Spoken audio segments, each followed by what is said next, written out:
आखिर किसे सबसे ज्यादा सच्चा प्रेम मिलता है? बहुत से लोग सोचते हैं कि यह भाग्य की बात है। कुछ मानते हैं कि सुंदर लोगों को अधिक प्रेम मिलता है। कुछ कहते हैं कि धन, सफलता, व्यक्तित्व या आकर्षण ही प्रेम का आधार है। लेकिन यदि हम जीवन को थोड़ी गहराई से देखें तो एक बिल्कुल अलग सत्य सामने आता है। सच्चा प्रेम किसी बाहरी योग्यता का पुरस्कार नहीं है। वह उस हृदय की ओर स्वतः प्रवाहित होता है जो स्वयं प्रेम का स्रोत बन चुका हो। इसलिए सबसे अधिक सच्चा प्रेम उसी को मिलता है जो निस्वार्थ प्रेम करना जानता है। यह बात पहली बार सुनने में विरोधाभासी लग सकती है। मन पूछता है, यदि मैं देता ही रहूं और बदले में कुछ न मांगूं तो क्या लोग मेरा लाभ नहीं उठाएंगे? क्या निस्वार्थ प्रेम का अर्थ स्वयं को भूल जाना है? लेकिन आध्यात्मिक दृष्टि निस्वार्थता का अर्थ आत्मत्याग नहीं मानती। उसका अर्थ है प्रेम को लेन देन का व्यापार न बनाना। जब प्रेम केवल इस आशा से किया जाता है कि सामने वाला भी उतना ही लौटाएगा, तब वो सौदा बन जाता है। लेकिन जब प्रेम हमारे स्वभाव से जन्म लेता है, तब वो किसी शर्त पर आधारित नहीं रहता।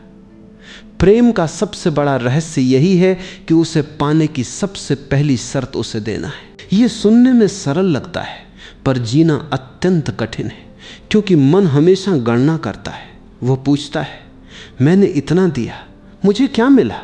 मैंने इतना समय दिया, मुझे कितना सम्मान मिला? मैंने इतना समर्पण किया, बदले में मुझे कितना प्रेम मिला? यही गणना धीरे धीरे प्रेम की सहजता को समाप्त कर देती है।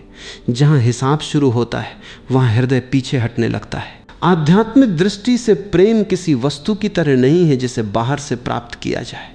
प्रेम एक चेतना है। यदि भीतर प्रेम का स्रोत सूख गया है तो बाहर से मिलने वाला प्रेम भी लंबे समय तक संतोष नहीं दे पाएगा। लेकिन यदि भीतर प्रेम जीवित है तो साधारण से संबंध भी गहरी आत्मीयता से भर उठते हैं। इसलिए प्रश्न ये नहीं होना चाहिए कि कौन मुझे प्रेम करेगा। प्रश्न ये होना चाहिए कि क्या मेरे भीतर प्रेम करने की क्षमता जाग रही है। यही निस्वार्थता का वास्तविक अर्थ समझ में आता है। निस्वार्थ प्रेम का अर्थ ये नहीं कि व्यक्ति अपनी गरिमा छोड़ दे, अपनी सीमाएं मिटा दे या अन्याय को स्वीकार कर ले। इसका अर्थ केवल इतना है कि वह प्रेम को स्वार्थ, अधिकार और अहंकार से मुक्त रखे। वो सामने वाले को केवल इसलिए महत्व न दे कि उससे उसे कुछ मिलेगा, बल्कि इसलिए कि वह एक जीवित चेतना है, सम्मान के योग्य है और उसके अस्तित्व का अपना मूल्य है। यही दृष्टि प्रेम को गहराई देती है। प्रकृति इस सत्य को प्रतिदिन जीती है। सूर्य प्रकाश देता है पर किसी से मूल्य नहीं मांगता। बादल वर्षा करते हैं पर यह शर्त नहीं रखते कि केवल अच्छे लोगों के खेतों में ही पानी गिरेगा। वृक्ष छाया देते, फल देते, प्राणवायु देते, लेकिन बदले में प्रशंसा की अपेक्षा नहीं करते। इसका अर्थ यह नहीं कि प्रकृति मूर्ख है। इसका अर्थ यह है कि देना उसका स्वभाव है। जब प्रेम भी स्वभाव बन जाता है तब वो सबसे अधिक आकर्षक हो जाता है। यही कारण है कि कुछ लोगों के आसपास बैठते ही मन शांत हो जाता है। वे बहुत सुंदर नहीं होते, बहुत प्रसिद्ध नहीं होते, बहुत धनी भी नहीं होते, फिर भी उनके पास एक अदृश्य आकर्षण होता है।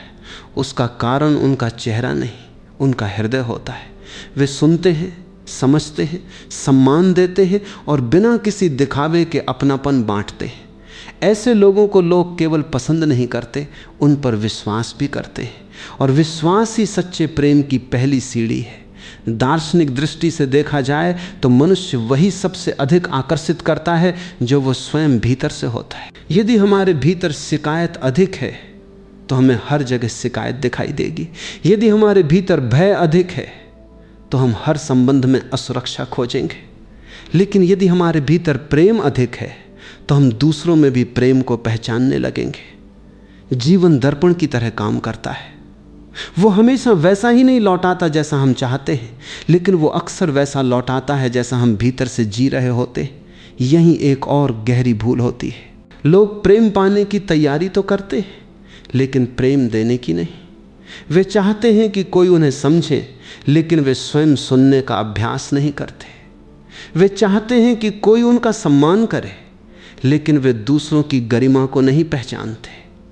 वे चाहते हैं कि कोई उन्हें स्वीकार करे, लेकिन वे सामने वाले को बदलने में लगे रहते हैं। इस प्रकार वे प्रेम की प्रतीक्षा करते रहते हैं, जबकि प्रेम उनके अपने व्यवहार से दूर होता जाता है। आध्यात्मिक परंपराएं बार बार कहती हैं कि प्रेम का पहला कदम बाहर नहीं, भीतर उठता है। जो व्यक्ति स्वयं से युद्ध कर रहा है, वो दूसरों से शांति की अपेक्षा कैसे कर सकता है? जो स्वयं को ही स्वीकार नहीं कर पाया, वो किसी और को पूरी तरह कैसे स्वीकार करेगा? इसलिए निस्वार्थ प्रेम की शुरुआत आत्म जागरूकता से होती है। जब हम अपने भय, अपने अहंकार और अपनी अपेक्षाओं को पहचानने लगते हैं, तभी प्रेम धीरे धीरे शुद्ध होने लगता है। धीरे धीरे व्यक्ति यह अनुभव करता है कि सच्चा प्रेम पाने का रहस्य किसी विशेष व्यक्ति को खोज लेना नहीं है। रहस्य यह है कि स्वयं ऐसा व्यक्ति बन जाना जिसके पास प्रेम सहज रूप से बह सके। जैसे सुगंधित फूल के पास मधुमक्खियां स्वयं चली आती, वैसे ही प्रेममय हृदय के पास विश्वास और आत्मीयता स्वतः आने लगते हैं। उसे प्रेम के पीछे भागना नहीं पड़ता, उसका व्यवहार ही लोगों के भीतर प्रेम जगा देता है। लेकिन इसका अर्थ यह भी नहीं कि जो निस्वार्थ प्रेम करता है उसे जीवन में कभी पीड़ा नहीं मिलती। उसे भी अस्वीकार का अनुभव हो सकता है, उसके साथ भी विश्वासघात हो सकता है। अंतर केवल इतना होता है कि वो इन घटनाओं के कारण प्रेम करना नहीं छोड़ता। वो अपने हृदय को कटुता का घर नहीं बनने देता। वो समझता है कि किसी एक व्यक्ति का व्यवहार प्रेम की संपूर्ण सच्चाई नहीं है। यदि एक संबंध टूट गया तो प्रेम का मूल्य कम नहीं हो गया, प्रेम अब भी उतना ही पवित्र है। दार्शनिक रूप से देखा जाए तो निस्वार्थता प्रेम की सबसे बड़ी शक्ति है, क्योंकि जहाँ स्वार्थ होता है वहाँ भय भी होता है। खोने का भय, कम मिलने का भय, तुलना का भय। लेकिन जहाँ निस्वार्थता होती है वहाँ हृदय हल्का हो जाता है। अब प्रेम बोझ नहीं रहता, वो एक स्वतंत्र प्रवाह बन जाता है। ऐसा व्यक्ति संबंधों को पकड़कर नहीं रखता, बल्कि उन्हें सम्मानपूर्वक जीता है। धीरे धीरे साधक समझने लगता है कि सच्चा प्रेम कभी मांगने से नहीं मिलता। वो उस चेतना के पास आता है जो स्वयं प्रेम का घर बन चुकी हो। जब व्यक्ति का व्यवहार करुणा से भरने लगता है, उसकी वाणी में कोमलता आने लगती है, उसके निर्णयों में संवेदनशीलता दिखाई देने लगती है, तब प्रेम केवल उसके जीवन में नहीं आता, वह उसके व्यक्तित्व का स्वाभाविक प्रकाश बन जाता है। सबसे अधिक सच्चा प्रेम उसी को मिलता है जो निस्वार्थ प्रेम करना जानता है। प्रेम पाने का सबसे गहरा मार्ग प्रेम मांगना नहीं, बल्कि स्वयं प्रेम का स्रोत बनना है। अगले भाग में हम समझेंगे कि निस्वार्थ प्रेम चुंबक की तरह क्यों काम करता है और कैसे अपेक्षाएं, स्वार्थ, अधिकार तथा लेन देन की भावना सच्चे प्रेम को धीरे धीरे दूर कर देती हैं। यदि कोई व्यक्ति निस्वार्थ प्रेम करता है तो एक स्वाभाविक प्रश्न उठता है, ऐसे व्यक्ति के पास लोग स्वयं क्यों खींचे चले आते? आखिर ऐसा क्या है जो निस्वार्थ प्रेम को इतना आकर्षक बना देता है? इसका उत्तर केवल भावनाओं में नहीं, बल्कि मानव चेतना के सबसे गहरे नियमों में छिपा हुआ है। मनुष्य का हृदय उस स्थान पर सबसे अधिक सुरक्षित महसूस करता है जहां उसे स्वयं होने की स्वतंत्रता मिलती है। और ये स्वतंत्रता केवल वही व्यक्ति दे सकता है जो प्रेम को अधिकार नहीं बल्कि स्वीकार के रूप में जीता हो। स्वार्थ का स्वभाव पकड़ना है, निस्वार्थता का स्वभाव खुला रखना है। जब हम किसी से प्रेम करते हैं और उसी क्षण उसके बदले में प्रेम, समय, ध्यान, मान्यता या निश्चित व्यवहार की मांग भी जोड़ देते हैं, तब प्रेम का प्रवाह बदलने लगता है। सामने वाला व्यक्ति धीरे धीरे यह अनुभव करने लगता है कि उसे प्रेम नहीं, एक भूमिका निभानी पड़ रही है। उसे हर समय यह ध्यान रखना पड़ता है कि कहीं वो हमारी अपेक्षाओं पर खरा न उतरे। यही दबाव प्रेम की सहजता को समाप्त कर देता है। आध्यात्मिक दृष्टि से प्रेम कभी कैद में नहीं खिलता। जैसे पक्षी खुले आकाश में ही उड़ सकता है, वैसे ही प्रेम भी स्वतंत्रता में ही सांस लेता है।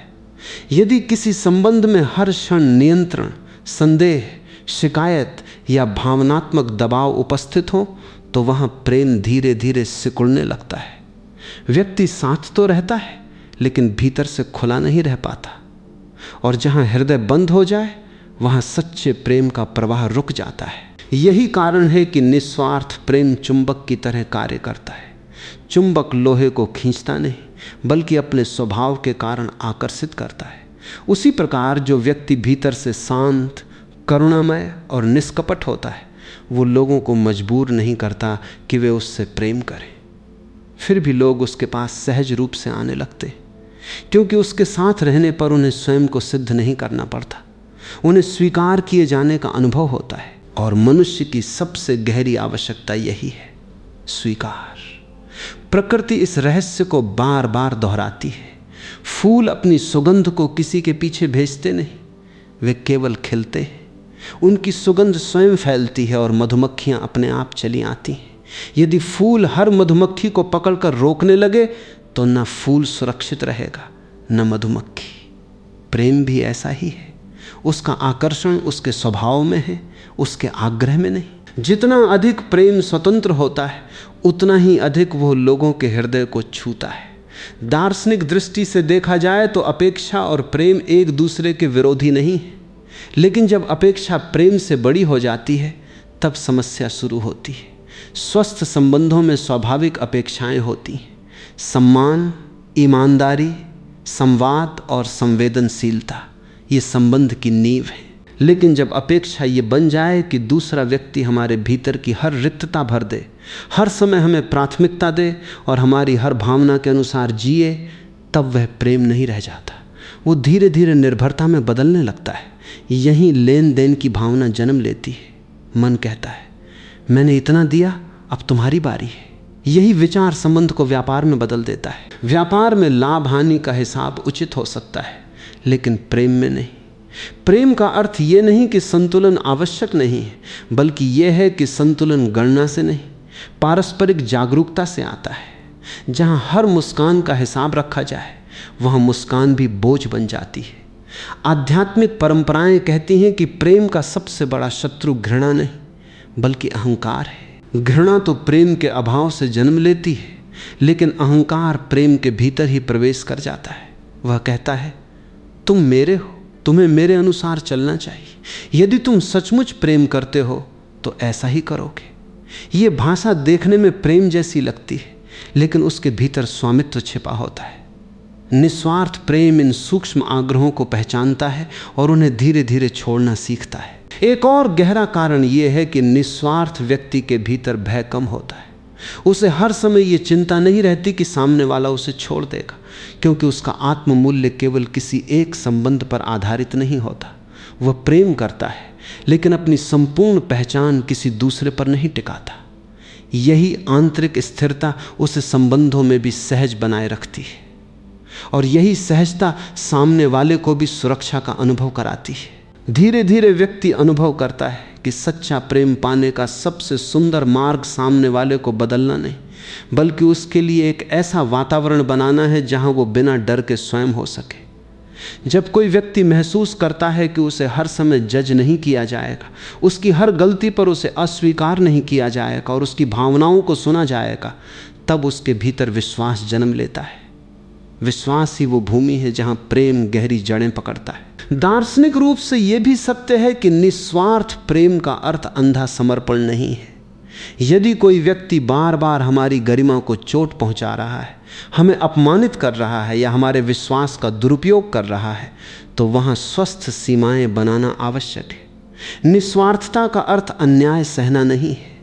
उसका अर्थ केवल इतना है कि हम अपनी सीमाएं भी प्रेम और आत्मसम्मान के साथ तय करें, प्रतिशोध या घृणा के साथ नहीं। यही संतुलन प्रेम को कमजोर होने से बचाता है। एक और महत्वपूर्ण बात यह है कि निस्वार्थ प्रेम व्यक्ति को सुनना सिखाता है। अधिकांश लोग संबंधों में केवल अपनी बात मनवाना चाहते हैं। वे सुनते कम हैं, उत्तर अधिक देते हैं, लेकिन जो वास्तव में प्रेम करता है वो पहले समझने का प्रयास करता है। वो सामने वाले के शब्दों के पीछे छिपे हुए मौन को भी सुनने लगता है। यही संवेदनशीलता दो हृदयों के बीच ऐसा सेतु बनाती है जिसे केवल आकर्षण कभी नहीं बना सकता। आध्यात्मिक दृष्टि से प्रेम का वास्तविक आकर्षण सौंदर्य, धन या सफलता से नहीं आता। उसका आकर्षण उस ऊर्जा से आता है जो व्यक्ति के भीतर से प्रस्फुटित होती है। यदि भीतर करुणा है तो वह चेहरे पर दिखाई देती है। यदि भीतर शांति है तो वो वाणी में उतरती है। यदि भीतर सम्मान है तो वो व्यवहार में झलकता है। यही अदृश्य गुण लोगों को हमारी ओर खींचते हैं। वे शब्दों से अधिक प्रभावशाली होते हैं।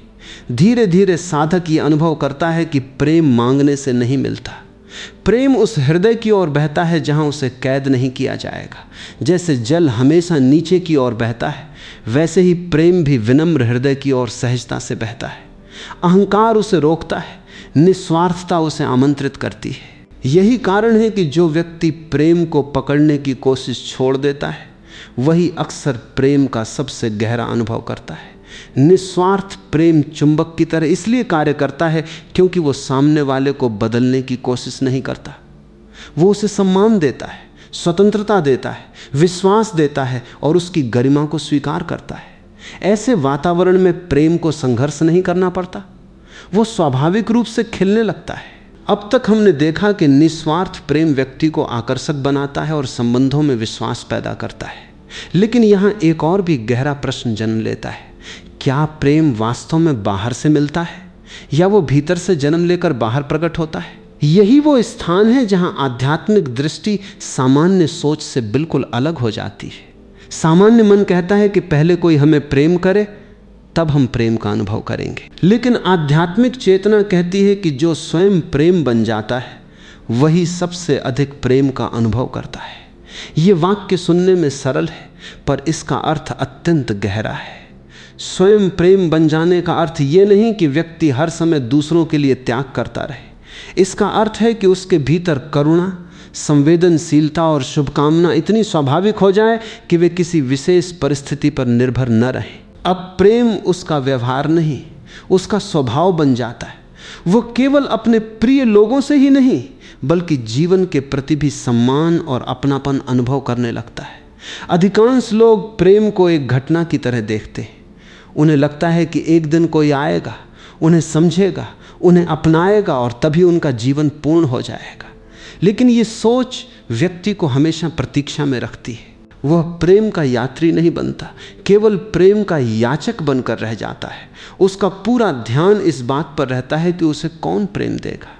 इसी कारण वो उस सबसे बड़े सत्य को भूल जाता है कि प्रेम सबसे पहले उसके अपने भीतर जन्म लेता है। आध्यात्मिक परंपराएं कहती हैं कि हृदय एक दीपक की तरह है। यदि दीपक स्वयं प्रकाशित नहीं है तो वो दूसरे दीपक को भी प्रकाश नहीं दे सकता। उसी प्रकार यदि हमारे भीतर करुणा, धैर्य और अपनापन नहीं है तो हम बाहर से चाहे जितना प्रेम खोज लें वो हमें पूर्ण संतोष नहीं देगा, क्योंकि बाहरी प्रेम केवल उसी हृदय में टिकता है जो उसे ग्रहण करने के लिए खुला हो। यही कारण है कि कुछ लोग अनेक संबंधों के बाद भी अकेले महसूस करते हैं, जबकि कुछ लोग साधारण से संबंधों में भी गहरी आत्मीयता अनुभव करते हैं। अंतर बाहर के लोगों में नहीं, भीतर की चेतना में होता है। यदि मन लगातार भय, शिकायत और अपेक्षाओं से भरा है तो वो प्रेम को भी संदेह की दृष्टि से देखेगा। लेकिन यदि मन खुला है तो वो छोटी सी करुणा में भी प्रेम की झलक देख लेगा। प्रकृति इस सत्य को बहुत सहजता से प्रकट करती है। जब बादल वर्षा करते हैं तो वे ये नहीं देखते कि नीचे कौन सा खेत उनका पानी लौटाएगा, वे अपने स्वभाव के कारण बरसते हैं। उसी प्रकार नदी बहते समय ये नहीं सोचती कि कौन उसका धन्यवाद करेगा, उसका आनंद बहने में है। निस्वार्थ प्रेम भी ऐसा ही होता है, उसका सुख देने में है, क्योंकि देना उसके अस्तित्व का स्वाभाविक विस्तार है। यही कारण है कि ऐसा व्यक्ति भीतर से कभी पूरी तरह रिक्त नहीं होता। दार्शनिक दृष्टि से प्रेम कोई भावना भर नहीं है, वो चेतना का विस्तार है। जब हम केवल अपने सुख दुख से ऊपर उठकर दूसरे के अनुभव को भी महसूस करने लगते हैं, तभी प्रेम जन्म लेता है। करुणा, दया, क्षमा और संवेदनशीलता इसी विस्तार की अभिव्यक्तियां हैं। यदि प्रेम हमें केवल किसी एक व्यक्ति तक सीमित कर दे तो वो अभी अधूरा है। जब वही प्रेम हमारे व्यवहार, हमारी दृष्टि और हमारे जीवन दर्शन में उतरने लगे तब वह परिपक्व होने लगता है। यही त्याग का वास्तविक अर्थ भी समझना आवश्यक है। त्याग का अर्थ स्वयं को मिटा देना नहीं है। त्याग का अर्थ है अपने अहंकार की उस जिद को छोड़ देना जो हर समय कहती है, पहले मुझे समझो, पहले मुझे महत्व दो, पहले मेरी इच्छा पूरी करो। जब ये जिद धीरे धीरे शांत होती है तब संबंधों में सहजता लौट आती है। अब व्यक्ति हर समय लेने की प्रतीक्षा में नहीं रहता, वो साझा करने की क्षमता विकसित करता है। एक और गहरा परिवर्तन तब होता है जब व्यक्ति प्रेम को किसी विशेष व्यक्ति से जोड़कर देखना छोड़ देता है। इसका अर्थ ये नहीं कि व्यक्तिगत संबंध महत्वहीन हो जाते, बल्कि अब वे और अधिक पवित्र हो जाते हैं, क्योंकि अब वे कमी पूरी करने का साधन नहीं रहते, बल्कि दो पूर्ण होते हुए व्यक्तियों का मिलन बन जाते हैं। यहां प्रेम निर्भरता नहीं, सहभागिता बन जाता है। आध्यात्मिक दृष्टि से प्रेम का सबसे सुंदर रूप शुभकामना है। शुभकामना का अर्थ है मैं तुम्हारे लिए अच्छा चाहता हूं, चाहे उससे मुझे तत्काल कोई लाभ मिले या न मिले। यह दृष्टि बहुत दुर्लभ है, क्योंकि सामान्य मन हर संबंध को अपने लाभ के चश्मे से देखता है। लेकिन जब हृदय वास्तव में प्रेममय हो जाता है, तब दूसरे की प्रसन्नता भी अपने भीतर आनंद जगाने लगती है। यही निस्वार्थता की सबसे बड़ी पहचान है। धीरे धीरे व्यक्ति अनुभव करता है कि सच्चा प्रेम पाने का रहस्य किसी आदर्श साथी की खोज नहीं है। रहस्य यह है कि वो स्वयं ऐसा मनुष्य बने जिसके भीतर प्रेम सहज रूप से बहता हो। जैसे सुगंधित चंदन के पास बैठने वाला व्यक्ति स्वयं भी उसकी सुगंध से भर जाता है, वैसे ही प्रेममय व्यक्ति के निकट रहने वाले लोग भी भीतर से बदलने लगते। उसका प्रभाव शब्दों से अधिक उसकी उपस्थिति से प्रकट होता है। दार्शनिक रूप से जीवन दर्पण की तरह काम करता है। यदि हम दुनिया में केवल स्वार्थ देखते हैं, तो संभव है कि हमारे भीतर भी कहीं न कहीं वही दृष्टि सक्रिय हो। लेकिन यदि हम लोगों में अच्छाई, करुणा और संवेदनशीलता को पहचानने लगते हैं, तो धीरे धीरे वही गुण हमारे जीवन में भी बढ़ने लगते हैं। इसका अर्थ ये नहीं कि संसार में बुराई नहीं है। इसका अर्थ केवल इतना है कि हमारी चेतना जिस दिशा में खुलती है, हमारा अनुभव भी उसी दिशा में गहरा होने लगता है। यहीं एक और गहरा सत्य प्रकट होता है। जो व्यक्ति स्वयं प्रेम बन जाता है, वो प्रेम के पीछे भागना छोड़ देता है। उसे हर समय ये चिंता नहीं रहती कि कौन उसे स्वीकार करेगा, क्योंकि उसका आत्ममूल्य किसी बाहरी स्वीकृति पर आधारित नहीं होता। यही आंतरिक स्वतंत्रता उसे और अधिक आकर्षक बना देती है। लोग उसके पास इसलिए नहीं आते कि वो उन्हें बांध लेगा, बल्कि इसलिए कि उसके साथ वे स्वयं को अधिक जीवित अनुभव करते हैं। धीरे धीरे साधक समझने लगता है कि प्रेम पाने का सबसे बड़ा रहस्य प्रेम को पकड़ना नहीं, प्रेम को जीना है। यदि हमारा व्यवहार करुणा से भरा है, यदि हमारी वाणी में सम्मान है, यदि हमारी दृष्टि में अपनापन है, तो प्रेम हमारे जीवन में किसी उपलब्धि की तरह नहीं आएगा। वो धीरे धीरे हमारे अस्तित्व का स्वाभाविक वातावरण बन जाएगा। सबसे अधिक सच्चा प्रेम उसी को मिलता है जिसने प्रेम को अपने भीतर जीवित रखा है, जिसने परिस्थितियों के कारण अपने हृदय को कठोर नहीं होने दिया, जिसने धोखे के बाद भी करुणा को नहीं छोड़ा, जिसने असफल संबंधों के बाद भी प्रेम करने की क्षमता को नहीं खोया। ऐसा व्यक्ति प्रेम का केवल अनुभव नहीं करता, वह स्वयं प्रेम का माध्यम बन जाता है। जो स्वयं प्रेम बन जाता है, वही सबसे अधिक प्रेम पाता है। प्रेम बाहर से मिलने वाली वस्तु नहीं, बल्कि भीतर से प्रकट होने वाली चेतना है। जब करुणा, दया, शुभकामना और निस्वार्थता हमारे स्वभाव का हिस्सा बन जाती हैं, तब प्रेम किसी एक संबंध तक सीमित नहीं रहता, वो हमारे पूरे जीवन का प्रकाश बन जाता है। अगले भाग में हम समझेंगे कि निस्वार्थ प्रेम करना इतना कठिन क्यों है और कैसे अहंकार, भय, असुरक्षा तथा स्वामित्व की भावना प्रेम की सबसे बड़ी बाधाएं बन जाती हैं। यदि निस्वार्थ प्रेम इतना सुंदर है, यदि वही सबसे गहरा और सबसे सच्चा प्रेम आकर्षित करता है, तो फिर प्रश्न उठता है, मनुष्य निस्वार्थ प्रेम कर क्यों नहीं पाता? क्यों प्रेम करते करते वह अधिकार जताने लगता है? क्यों करुणा की जगह अपेक्षाएं आ जाती हैं? क्यों समर्पण धीरे धीरे स्वामित्व में बदल जाता है? इसका उत्तर प्रेम में नहीं, बल्कि मनुष्य के भीतर छिपे हुए भय में है। प्रेम का स्वभाव स्वतंत्र है, लेकिन मन का स्वभाव सुरक्षा खोजना है। यही संघर्ष अधिकांश संबंधों की जड़ बन जाता है। मनुष्य का अहंकार प्रेम का सबसे सूक्ष्म विरोधी है। अहंकार कभी सीधे ये नहीं कहता कि वो प्रेम नहीं चाहता, वो प्रेम चाहता है, लेकिन अपनी शर्तों पर। वो चाहता है कि सामने वाला उसे सबसे अधिक महत्व दे, उसकी भावनाओं को हमेशा प्राथमिकता दे, उसकी बात माने और उसके अनुसार चले। बाहर से ये प्रेम जैसा दिखाई देता है, लेकिन भीतर उसका आधार नियंत्रण होता है। जहाँ नियंत्रण बढ़ता है, वहाँ प्रेम धीरे धीरे सांस लेना बंद कर देता है। आध्यात्मिक दृष्टि से अहंकार का सबसे बड़ा भ्रम यह है कि वह प्रेम को पकड़कर सुरक्षित रखना चाहता है, लेकिन प्रेम पकड़ने की वस्तु नहीं है, वो एक जीवित अनुभव है। जैसे मुट्ठी में बंद किया गया पानी धीरे धीरे निकल जाता है, वैसे ही अधिकार में बांधा गया प्रेम भी अपनी सहजता खो देता है। जितना अधिक हम किसी व्यक्ति को अपनी इच्छा के अनुसार बांधना चाहते हैं, उतना ही अधिक उसके और हमारे बीच अदृश्य दूरी बनने लगती है। यहीं भय की भूमिका शुरू होती है। अधिकांश अपेक्षाओं के पीछे कोई न कोई भय छिपा होता है। किसी को खो देने का भय, अकेले रह जाने का भय, पर्याप्त न होने का भय, अस्वीकार किए जाने का भय। यही भय व्यक्ति को बार बार आश्वासन मांगने पर मजबूर करता है। वह प्रेम से अधिक प्रमाण चाहता है।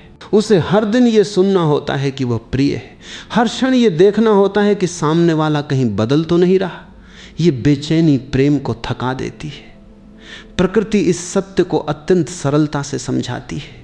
यदि कोई माली पौधे को बार बार खींच कर देखे कि वो कितना बड़ा हुआ, तो पौधा तेजी से नहीं बढ़ेगा, बल्कि उसकी जड़ें ही कमज़ोर हो जाएंगी। पौधे को बढ़ने के लिए धैर्य, जल, प्रकाश और समय चाहिए। संबंध भी ऐसे ही होते हैं। यदि हम हर दिन उन्हें संदेह, परीक्षण और नियंत्रण से परखते रहेंगे, तो वे स्वाभाविक रूप से विकसित नहीं हो पाएंगे। प्रेम विश्वास की मिट्टी में उगता है, भय की मिट्टी में नहीं। धीरे धीरे व्यक्ति ये अनुभव करता है कि असुरक्षा प्रेम की नहीं, आत्मबोध की समस्या है। यदि मेरा पूरा मूल्य केवल इस बात पर निर्भर है कि कोई मुझे कितना प्रेम करता है, तो मैं हर समय अस्थिर रहूंगा, क्योंकि दूसरे का व्यवहार बदल सकता है, परिस्थितियां बदल सकती हैं, जीवन बदल सकता है। लेकिन यदि मेरा आधार मेरे अपने भीतर है, तो मैं संबंधों में भी अधिक सहज रहूंगा।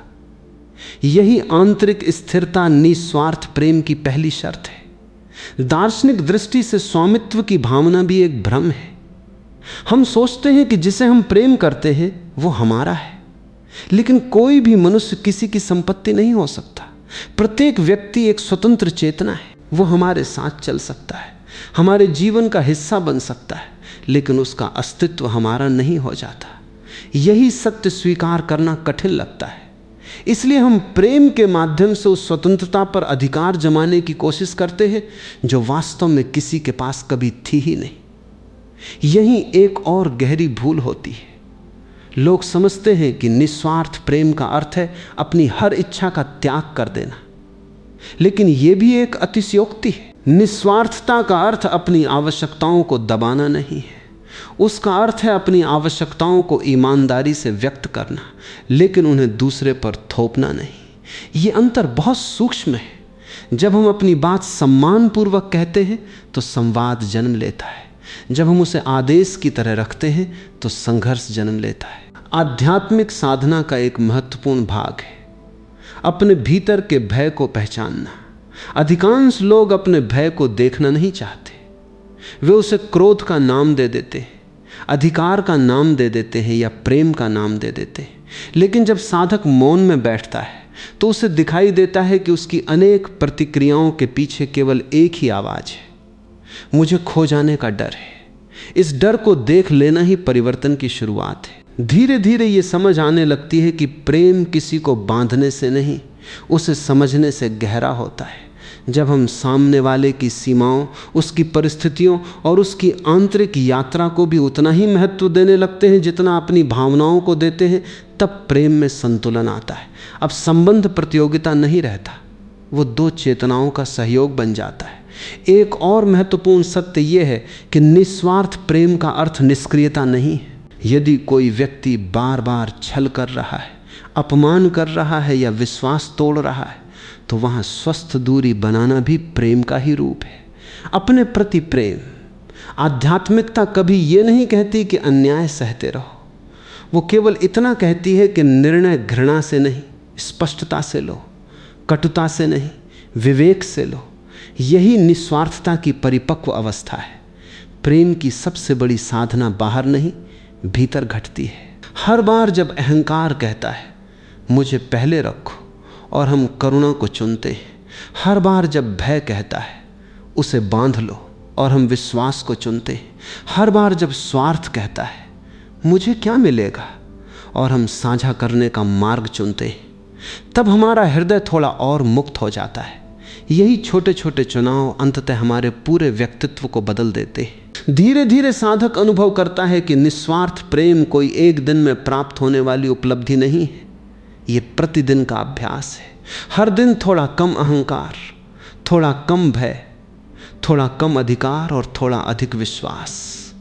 यही अभ्यास प्रेम को गहराई देता है।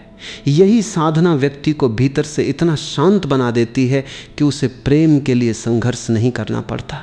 उसका जीवन ही प्रेम का वातावरण बन जाता है। निस्वार्थ प्रेम कठिन इसलिए नहीं है कि प्रेम कठिन है, वह कठिन इसलिए लगता है क्योंकि हमें अपने अहंकार, अपने भय और अपनी असुरक्षाओं का सामना करना पड़ता है। जो व्यक्ति इस आंतरिक यात्रा का साहस करता है वही धीरे धीरे प्रेम को उसकी सबसे शुद्ध अवस्था में जीने लगता है, और उसी के पास सच्चा प्रेम भी सबसे अधिक टिकता है। निस्वार्थ प्रेम की सबसे बड़ी बाधाएं बाहर नहीं, हमारे भीतर हैं। अहंकार, भय, असुरक्षा और स्वामित्व की भावना प्रेम को सीमित कर देती है। लेकिन जब जागरूकता, विश्वास, करुणा और आत्मबोध विकसित होने लगते हैं, तब प्रेम फिर से स्वतंत्र होकर बहने लगता है। अगले और अंतिम भाग में हम समझेंगे कि प्रेम का अंतिम सत्य क्या है और क्यों सबसे अधिक सच्चा प्रेम उसी को मिलता है जो प्रेम को पाने की वस्तु नहीं बल्कि जीने की अवस्था बना लेता है। किसे सबसे ज़्यादा सच्चा प्रेम मिलता है? प्रारंभ में हमें लगता था कि इसका उत्तर किसी विशेष व्यक्ति, किसी विशेष भाग्य या किसी विशेष परिस्थिति में छिपा होगा। लेकिन अब धीरे धीरे ये स्पष्ट होने लगता है कि प्रेम किसी पुरस्कार की तरह बांटा नहीं जाता, वो किसी बाहरी उपलब्धि का परिणाम भी नहीं है। प्रेम सबसे पहले उस हृदय में जन्म लेता है जिसने स्वयं को स्वार्थ, भय और अधिकार की दीवारों से मुक्त करना शुरू कर दिया है। इसलिए सबसे सच्चा प्रेम उसी को मिलता है जो स्वयं प्रेम का घर बन जाता है। मनुष्य का सबसे बड़ा भ्रम यह है कि वो प्रेम को पाने की वस्तु समझता है। वो सोचता है कि यदि कोई उसे पूरी तरह समझ ले, उसकी हर कमी को स्वीकार कर ले और जीवन भर उसके साथ रहे, तभी वो पूर्ण हो जाएगा। लेकिन ये पूर्णता कभी बाहर से नहीं आती। बाहर का प्रेम हमें छू सकता है, प्रेरित कर सकता है, सहारा दे सकता है, लेकिन वो हमारे भीतर की रिक्तता को स्थायी रूप से नहीं भर सकता।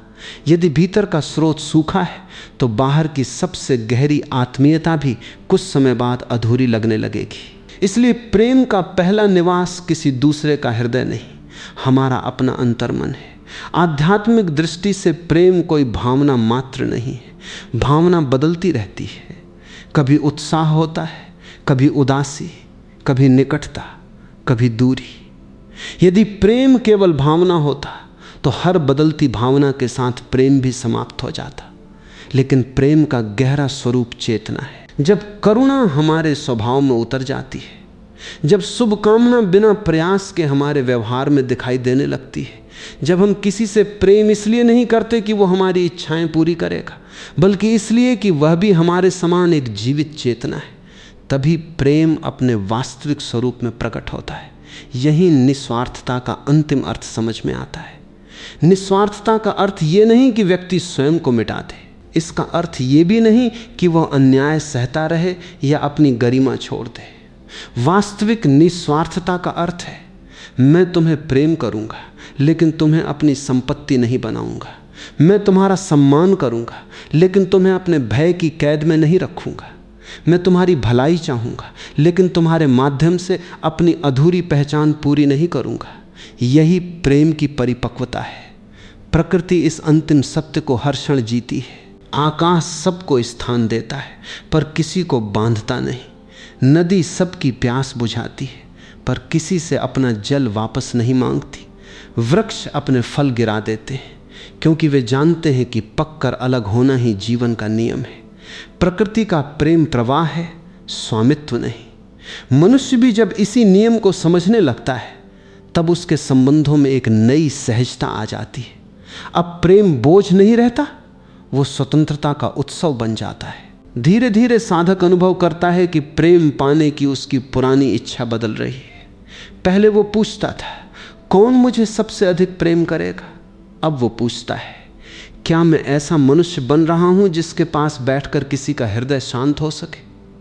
यही प्रश्न उसकी पूरी दिशा बदल देता है। अब वो दूसरों से प्रेम मांगने के बजाय अपने भीतर प्रेम जगाने की साधना करने लगता है।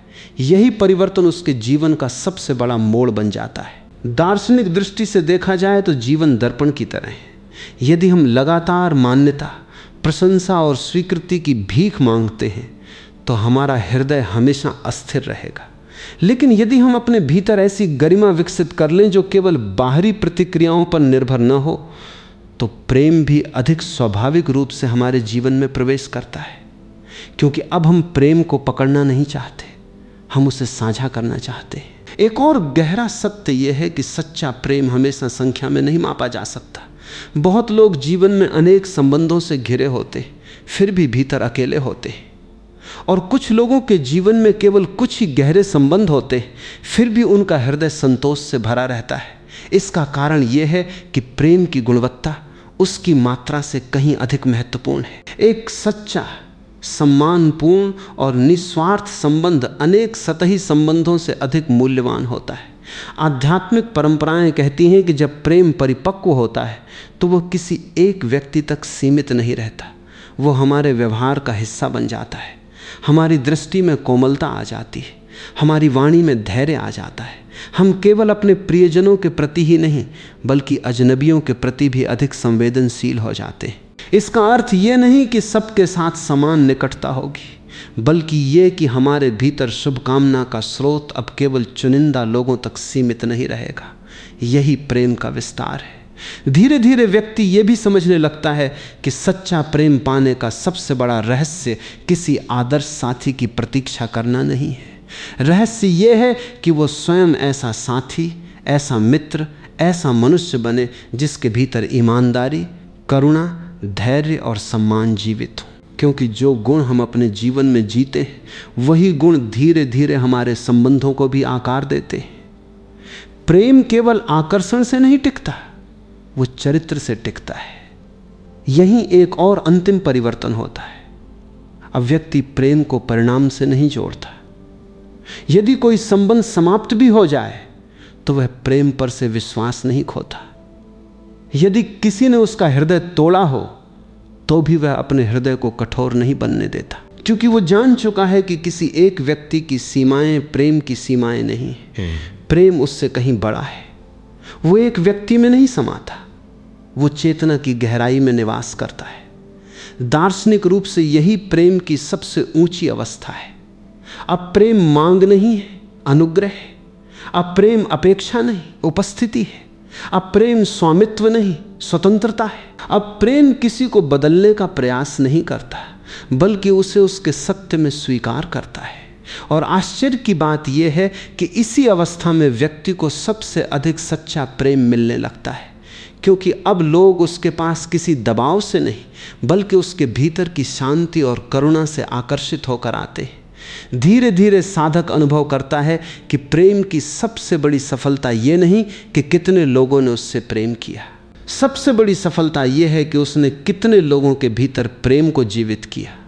यदि उसकी उपस्थिति से किसी का भय कम हुआ, यदि उसके व्यवहार से किसी को सम्मान मिला, यदि उसके शब्दों से किसी का हृदय हल्का हुआ, तो उसने प्रेम का वास्तविक अर्थ जी लिया। यही प्रेम का सबसे बड़ा प्रतिफल है। सबसे अधिक सच्चा प्रेम उसी को मिलता है जो प्रेम को पाने की वस्तु नहीं बल्कि जीने की अवस्था बना लेता है, जो बिना गणना के सम्मान देता है, बिना स्वार्थ के शुभकामना रखता है, बिना अधिकार के अपनापन देता है और बिना शर्त अपने हृदय को खुला रखता है। वही अंततः प्रेम का सबसे गहरा अनुभव करता है, क्योंकि प्रेम कभी उन हाथों में नहीं ठहरता जो उसे पकड़ना चाहते हैं। प्रेम उन हृदयों में ठहरता है जो उसे स्वतंत्र होकर बहने देते हैं। वही प्रेम का अंतिम सत्य है, वही आत्मा की सबसे बड़ी संपत्ति है और वही जीवन का सबसे गहरा सौंदर्य छिपा हुआ है।